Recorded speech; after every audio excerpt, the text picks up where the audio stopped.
অসম দেশৰ বিষম কথা কিমান নুকবা শক্তি বিভাগৰ কথা এইবাৰ ফাঁচি কাঠত ওলমিল বিদ্যুতৰ মিটাৰ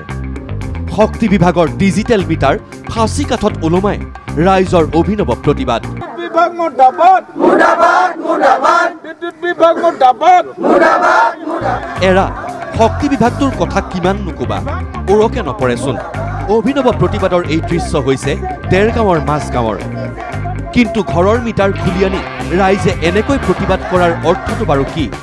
তেন্তে শুনক গ্ৰাহকলৈ অহা একোখন বিলৰ ধনৰ পৰিমাণবোৰ বিভিন্ন জনে ক'লে বিলৰ কথা 0 ইউনিটতো আহে 10,000 টকা 4 নম্বৰ মাহত আহিছে 15,198 টকা পিছৰ মাহত 19,983 টকা নেক্সট মাহত আহিছে মই কোনো পে কৰা নাই 14,380 টকা আৰু যিখন মাহত 5,000 পৰা 15,000 হৈছেগৈ সেই তাত ধৰিছে ইউনিটটো আপোনাৰ 0 ইউনিট মই গোলাঘাটত গৈ পেলাই চেক কৰিছিলোগৈ 0 ইউনিটত তেওঁলোকে 10,000 টকা ধৰিছে ঠিকেই শুনিছে আপুনি এটা LED লাইট আৰু এটা টিভি চলাৰ বাবদ এওঁলোকলৈ আহিছে 5,000 পৰা 20,000 টকা পৰ্যন্ত কাৰেণ্টৰ বিল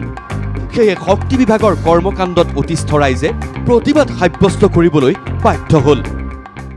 মানুহৰ আপোনাৰ ঘৰুৱালী মানুহৰ য'ত আপোনাৰ কাৰেণ্টৰ মটৰ নাইকিয়া মাত্ৰ টিভি এটা বা লাইট 2-3টা ফেন দুখন চলাই তাত 4,000-5,000 টকা বিল তেনেকুৱা ধৰণৰ বহুত বিসংগতিপূৰ্ণ বিল আহিছিলে যদি এমাহত 10,000 টকা বিল আহে আমি কি কেনেধৰণে বিল দিমগৈ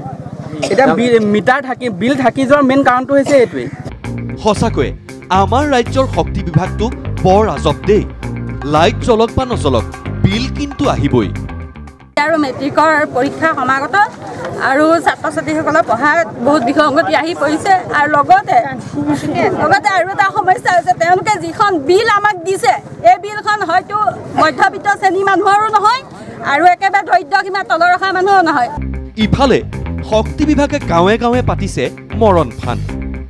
ওদালগুৰি জিলাৰ কঁঠালগুৰি গাঁৱত ৰাইজে গাঁঠিৰ ধন ভাঙি বিদ্যুতৰ খুঁটা ক্ৰয় কৰিছে যদিও বিদ্যুৎ বিভাগে এই গাঁৱতো বাঁহৰ খুঁটাৰে বিদ্যুৎ যোগান ধৰি কেনেদৰে পাল মাৰিছে এবাৰ চাওক দেৰগাঁৱৰ পৰা ভাস্কৰ জ্যোতি বৰদলৈ আৰু ওদালগুৰিৰ পৰা ৰাম উপাধ্যায় নিউজ লাইভ